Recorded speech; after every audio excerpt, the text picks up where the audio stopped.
आज के बाद से भूलना मना है। तो देखिए क्या है ट्रिक।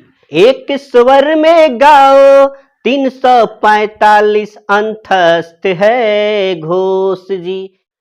आइए अब हम सब जाने अल्पप्राण और महाप्राण के बारे में। इससे क्वेश्चन आते हैं तो इसको ध्यान से सुनना और समझना, ठीक है। श्वास आयु मात्रा के आधार पर व्यंजनों के दो भेद है, एक है अल्पप्राण और दूसरा है महाप्राण।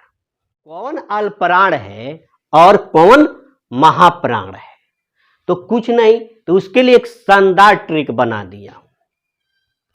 135 कप अंतस्थ चाय पिलाओ किसको? अल्पप्राण को। 135 कप अंतस्थ चाय पिलाओ अल्पप्राण को। तो इसी में ये पूरा छुपा हुआ 135 कप, यानी क वर्ग का पहला वर्ण, तीसरा वर्ण और पांचवा वर्ण। क वर्ग का ही नहीं, क वर्ग का, च वर्ग का, ट वर्ग का, त वर्ग का और प वर्ग का। तो इस क वर्ग वाला हो गया, ये देखिए च वर्ग वाला हो गया, पहला तीसरा पांचवा। तो पहला अक्षर क होता है, तीसरा ग होता है, पांचवा क्या होता है? अंग होता है। च का पहला अक्षर तो च ही होता है, ये तीसरा अक्षर ज और पांचवा अक्षर इ।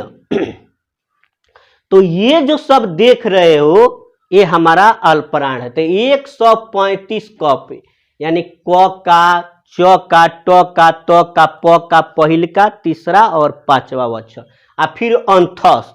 तो अंतस्थ व्यंजन आपको पहले ही बताया हूं कि य, र, ल, व को अंतस्थ कहते। तो इतना अल्पप्राण हो जाता है। 24 कप, यानी दूसरा और चौथा अक्षर रह गया बाकी, ऊष्म व्यंजन, इसको महाप्राण कहते हैं।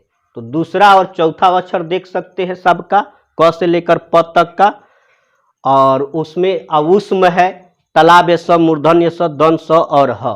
तो उसके लिए भी ट्रिक है। 24 कप ऊष्म चाय पिलाओ महाप्राण को, ताकि उसमें प्राण आ जाए। ऊष्म मतलब क्या होता है? गर्म। तो 24 गर्म कप चाय पिला दो। ऊष्म को ऑर्डर कर रहा है, 24 कप ऊष्म महाप्राण को क्या कर दो? चाय पिला दो। तो यही हमारा होता है अल्पप्राण और महाप्राण। ये अब हम सब जाने घोष और अघोष के बारे में। जी हाँ दोस्तों, इससे भी प्रश्न पूछे जाते हैं। तो कहता है संपूर्ण स्वर और व्यंजन वर्णों को स्वर तंत्रियों में कंपन के आधार पर दो भागों में बांटा गया है, घोष यानी सघोष और अघोष। इसको याद करने के लिए एक शानदार ट्रिक बना दिया हूं। आज के बाद से भूलना मना है। तो देखिए क्या है ट्रिक। एक स्वर में गाओ 345 अंतस्थ है घोष जी। एक स्वर में गाओ 345 अंतस्थ है घोष जी। इसका मतलब जानेंगे। एक स्वर में गाओ यानी सारे के सारे स्वर, जितने स्वर है वो क्या है? घोष है। तो एक स्वर में गाओ 345 अंतस्थ है घोष जी। तो 345, इसका मतलब जानेंगे। तीसरा अक्षर, चौथा अक्षर और पांचवा अक्षर किसका? क वर्ग का, च वर्ग का, ट वर्ग का, त वर्ग का और प वर्ग का। कहने का मतलब क ख ग घ, अगर हम तीसरा अक्षर पूछे तो ग होगा, क ख ग तीसरा, चौथा घ और अंग, लास्ट के दो छांट दो, तीसरा चौथा पांचवा। उसी तरह से छ की बात किया जाए तो च छ को छांटो, ज झ और इ। समझ गए? यहां से जाकर प फ व तक के तीसरा अक्षर लिख लेना तो हमारे हो जाएंगे घोष या सघोष। प्लस कहता है अंतस्थ भी, तो अंतस्थ मैंने बताया है य र ल व को अंतस्थ कहते हैं।